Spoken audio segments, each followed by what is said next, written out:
product called Dog Rocks.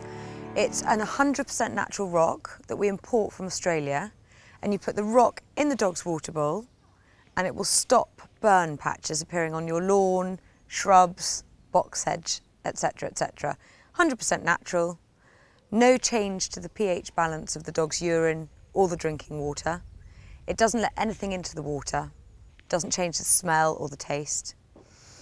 It's hassle-free and very easy to use. You simply change the rock every 2 months. You're not having to medicate your dog in any way. You're not having to give it a pill. It's a lovely product to use. It's difficult to pinpoint why dog urine burns the grass. Some dogs will burn the grass, some dogs' urine won't burn the grass. Some bitches' urine will burn the grass, some bitches' urine won't burn the grass.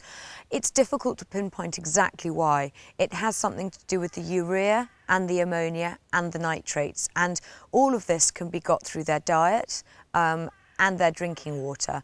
Dog rocks work on absorption. They filter out of the water some of these impurities that turn the grass brown, but just enough not to change the pH balance of the water or the urine. So there's no side effects, there's no harm to the dog. It's safe for all household pets. I have 2 dogs. One of them is a Scottish Terrier and the other one is a West Highland Terrier. I've had them, well, we've always had dogs in our family, so obviously know a lot about their characteristics and traits, especially terriers. We've always actually ended up having terriers. I think dog rocks are really important for people that have got pets or dogs and they're really proud of their lawn and their gardens. So obviously you don't want big burn patches on your lawns when you're having guests over, or even just generally for you to enjoy your own lawn, especially if you put a lot of care and effort into your gardening. And also it's great because you're not treating your dog or giving it any chemicals or changing its pH balance or anything like that. So as a pet owner, I don't want to have to be treating my dog in order to have a nice lawn, because then I feel bad. So I think, yeah, it's a really great product for that. Basically, you put 1 pack of dog rocks in your water bowl and it will work on absorption.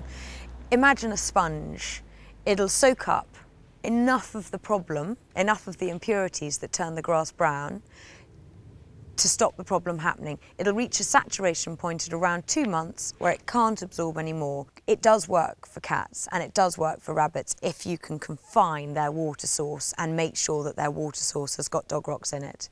So it's proven both on the sort of medical side, if you want, with the water tests and the urine tests, and it's proven within the field, the consumer side. We sell hundreds of thousands of packs a year.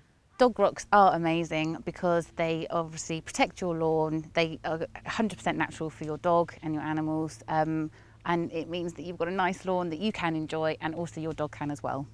I think in general it's probably a good thing to have a clean home and garden when you've got pets, especially if you've got children around, because you can then reduce the risk of the children catching worms or any other perhaps disease or virus or whatever that animals and pets would have. Not that that's a big problem, but in general it's probably easier and nicer to have a clean home for your pets, for your children.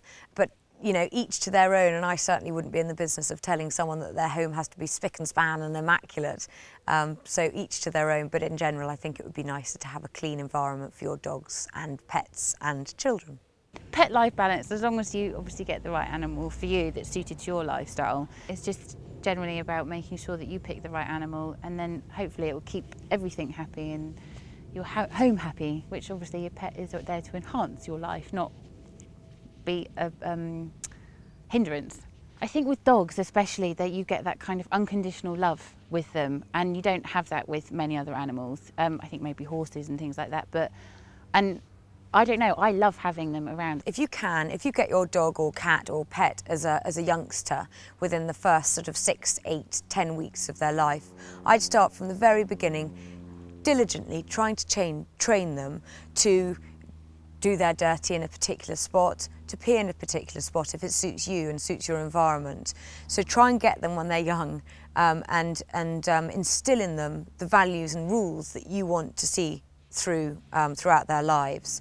If you have a dog or cat or pet that comes to you when they're older, you just need to perhaps be a little bit firmer and a little bit more defined with your parameters, so that they clearly know that in their previous home they might have done X, Y and Z, but they do A, B and C with you. So you just need to be a little bit more defined perhaps with an older pet. My top tips for owning a pet.